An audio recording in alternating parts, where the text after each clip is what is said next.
qué tan desunidos estamos los mexicanos en varios elementos, en este caso ingresos. Aquí que tenemos varias formas de medir la desigualdad. Una es ver cuánto gana de ingreso la población en ese rincón verde que decíamos que es la población que no tiene carencias y no tiene ingresos bajos, y el ingreso de la población en pobreza extrema. Aquí tenemos que la diferencia entre esos dos es de 11 veces.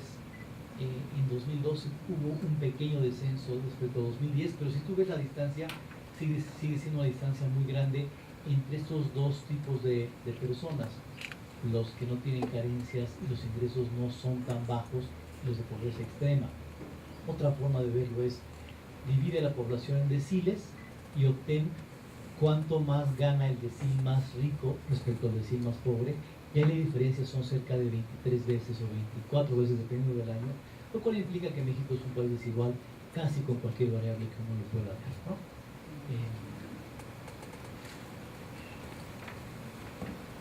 Y finalmente, ya para terminar prácticamente, Mario Luis, traigo aquí otros elementos de reflexión importantes que ayudan a entendernos qué está pasando en el país en parte de lo que estamos diciendo.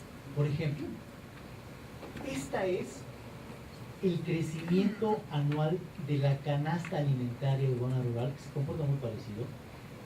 Compáralo con inflación promedio. Esta es la inflación que reporta el Banco de México y este es el valor de la canasta alimentaria. El Coneval actualiza esto cada mes, ¿no?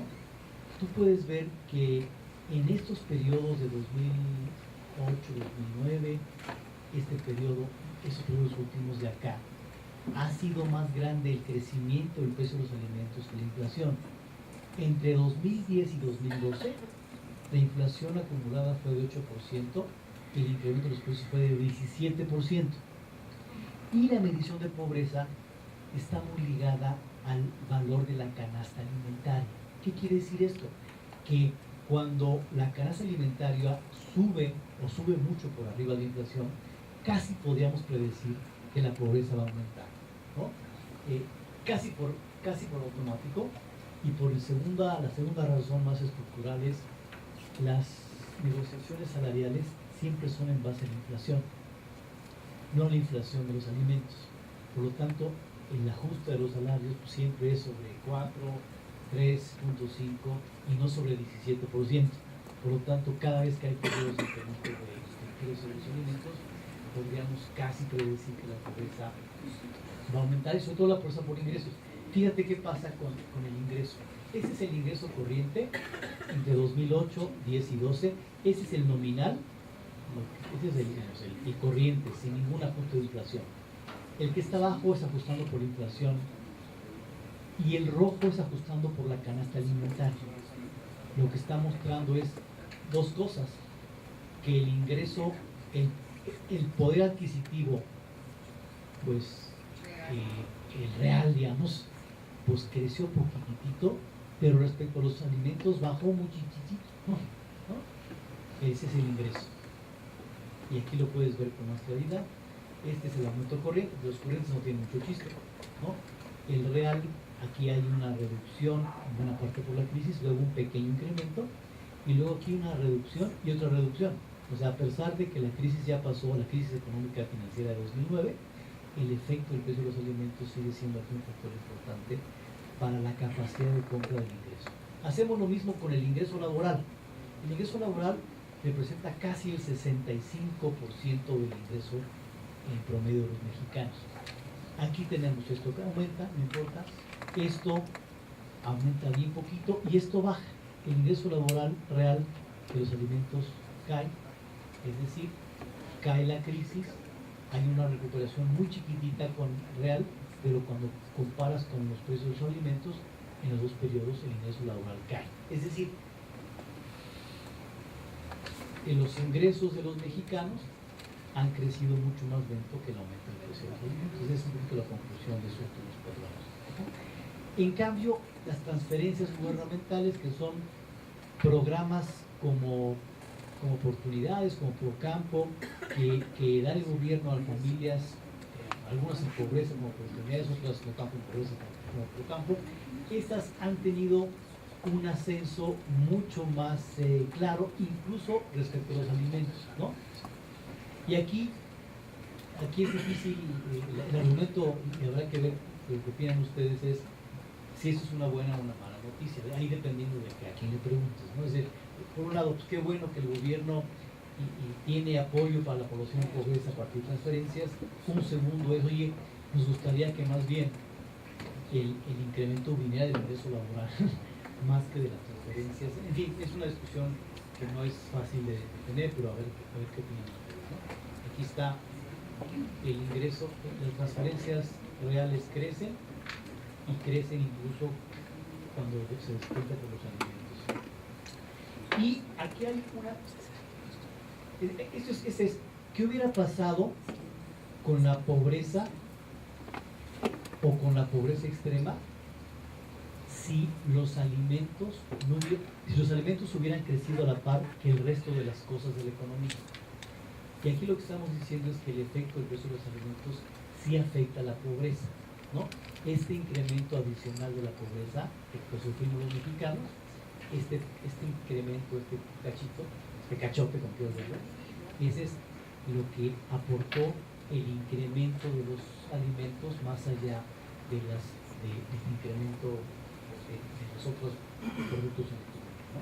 Otra forma de verlo es la pobreza extrema hubiera sido la café que está acá si el precio de los alimentos hubiera crecido a la par que el resto de los productos de la economía. Es decir, el precio de los alimentos sí ha afectado no solamente al poder adquisitivo de los mexicanos, sino a la pobreza tal como se mide en el país, ¿no? Segundo elemento importante, el empleo. Esto es, a partir de 2005, el incremento de cada trimestre de la población ocupada que tiene derecho al IMSS y la PEA, ¿no? La población económicamente activa, ¿no?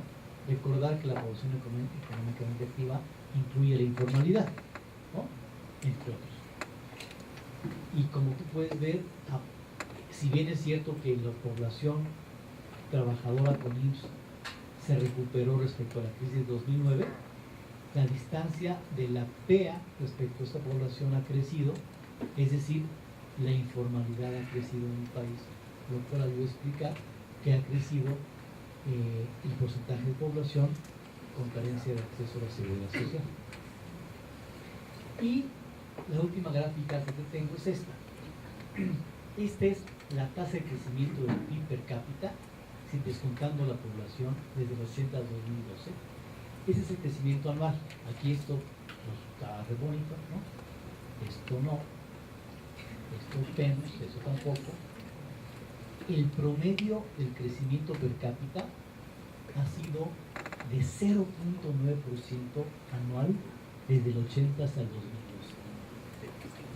Me parece complicado que en un país que el PIB per cápita crezca 0.9% por 30 años, quisiéramos pensar que la pobreza bajara mucho.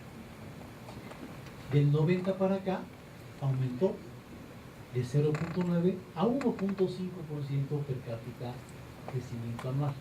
Nuevamente, es difícil pensar que un país que crece tan lentamente pudiera esperar que el ingreso de los mexicanos y las mexicanas pudiera ir creciendo y que esto ayudará fuertemente a bajar la pobreza.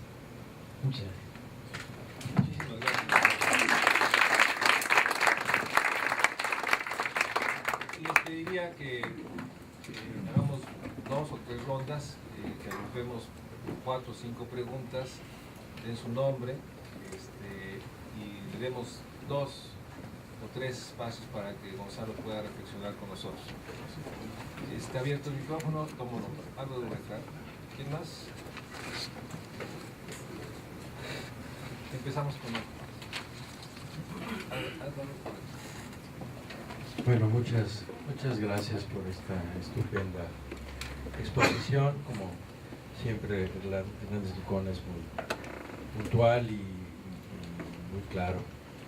Yo voy a hacer tres muy concretas preguntas. La primera tiene que ver con una crisis de identidad que tengo porque por un lado economista y por el otro lado productor rural. Y veo que como productor rural y representante de muchos productores rurales hemos visto que el incremento de los insumos en la actividad productiva, la transformación del, dijéramos, del mercado, del modelo de mercadeo que se ha dado en los últimos años, la aparición de nuevos esquemas de mercadeo y los problemas meteorológicos, el problema de escasez de agua y otros muchos problemas han encarecido significativamente los precios y nosotros hemos visto caer drásticamente nuestra realización de nuestra producción, drásticamente. Y entonces imaginamos que vemos que la accesibilidad de los alimentos también ha caído drásticamente y entonces imaginamos ver unas cifras de carencias alimentarias mucho más bruscas que las que aparecen ahí. Entonces, bueno, como economista creo en las estadísticas y creo en el modelo, pero como productor veo una realidad distinta, entonces estoy hecho bolas. Yo quisiera que nos ayudara Hernández Licón a resolver esta crisis de identidad. El segundo asunto es con la migración, porque, a ver, en el caso indígena, mide la pobreza en las comunidades indígenas, me imagino que es ahí donde se mide, pero se expresa también en las zonas de destino de la migración. Por ejemplo, me estoy imaginando Puebla y las indígenas de Zongolica y el Estado de México en los Mazaguas y la Ciudad de México en el sur y Morelos como Guerrero y Oaxaca en la Mixteca, etc. Y ahí se está expresando la pobreza, ahí, porque viven 6 meses ahí. Entonces, la duda es dónde debe medirse la pobreza y cómo impacta en términos.